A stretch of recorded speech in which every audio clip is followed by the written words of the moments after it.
Hello all అందరూ ఎలా ఉన్నారు? నేను మీ పుష్ప. ఈ రోజు వీడియోలో రెసిపీ వచ్చేసి టేస్టీగా పన్నీర్ పకోడీ కర్రీ ఎట్లా చేసుకోవాలి ఈ వీడియోలో చూపించేస్తాను. వీడియో అక్కడ స్కిప్ చేయకుండా ఎండ్ వరకు చూడండి.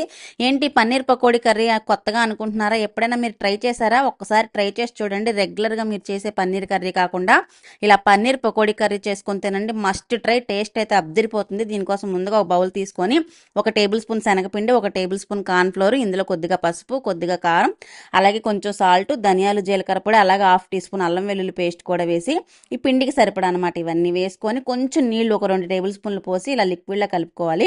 ఇలా కలుపుకున్న పిండిలో మనం ముందుగా కట్ చేసి పెట్టుకున్న పన్నీర్ ముక్కలు వేసుకోవాలి. నేను ఇక్కడ 200 గ్రామ్ ప్యాకెట్ ఉంటుంది కదా పన్నీరు, అది మొత్తం ఫుల్ ప్యాకెట్ అంతా వేసేసుకున్నాను.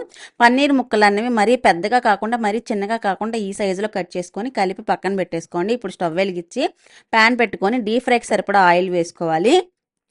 ఆయిల్ హీట్ అయిన తర్వాత పన్నీర్ ముక్కల్ని ఒక్కొక్క ముక్కగా తీసుకొని పకోడీ మనం ఎలా వేసుకుంటాం ఆ విధంగా పకోడీలా వేసుకొని వేయించుకోవాలి.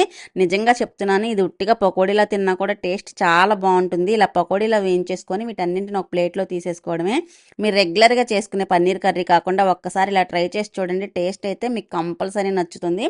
ఇప్పుడు ఇందులో నుంచి ఆయిల్ తీసేసుకొని కర్రీకి సరిపడా ఆయిల్ మాత్రం ఉంచుకొని ముందుగా కట్ చేసి పెట్టుకున్న 2 మీడియం సైజు ఉల్లిపాయల ముక్కలు, పచ్చిమిరపకాయల ముక్కలు, అలాగే కొంచెం మగ్గడానికి సాల్ట్ వేసి ఇది మగ్గుతుండగానే 1 టీ స్పూన్ అల్లం వెల్లుల్లి పేస్ట్ కూడా వేసి పచ్చివాసన పోయేంత వరకు వేగిన తర్వాత కొద్దిగా పసుపు, 1 టీ స్పూన్ కారం, 1 టీ స్పూన్ ధనియాలు, జీలకర్ర పొడి, అలాగే 1 టీ స్పూన్ మీ దగ్గర ఉంటే పన్నీర్ మసాలా వేయండి. లేదనంటే 1/2 టీ స్పూన్ గరం మసాలా వేసుకొని టేస్ట్కి సరిపడా సాల్ట్ కూడా వేసి 1 నిమిషం వేగిన తర్వాత ముందుగా విస్క్ చేసి పెట్టుకున్న కమ్మని పెరుగు 1 పావు కప్పు వేసుకోండి. అది కూడా కొంచెం మగ్గి ఆయిల్ తేలిన తర్వాత ముందుగా కట్ చేసి పెట్టుకున్న 2 మీడియం సైజ్ టమాటాలు పండివి సన్నగా కట్ చేసి వేసుకోవాలి. టమాటా కూడా పచ్చివాసన పోయి మగ్గేంత వరకు మగ్గిన తర్వాత ఇప్పుడు ఇందులో కొద్దిగా 1 పావు గ్లాస్ వాటర్ పోసుకోండి. వాటర్ మరీ ఎక్కువ అక్కర్లేదు. కొద్దిగా వాటర్ పోసుకొని ఇది ఉడుకుతుండగానే మనం ముందుగా ఫ్రై చేసి పెట్టుకున్నాం కదా, ఇలా ఆయిల్ తేలాలి. ఆయిల్ తేలితే మీకు గ్రేవీ రెడీ అయినట్టు.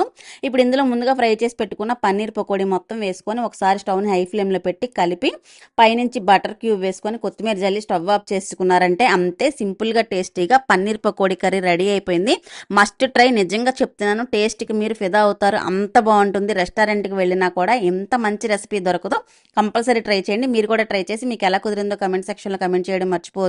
వైట్ రైస్కి కానీ జీరా రైస్కి కానీ కాంబినేషన్గా దేనికైనా బాగుంటుంది. మరో రెసిపీతో మరో వీడియోలో మళ్ళీ కలుద్దాం. బాయ్.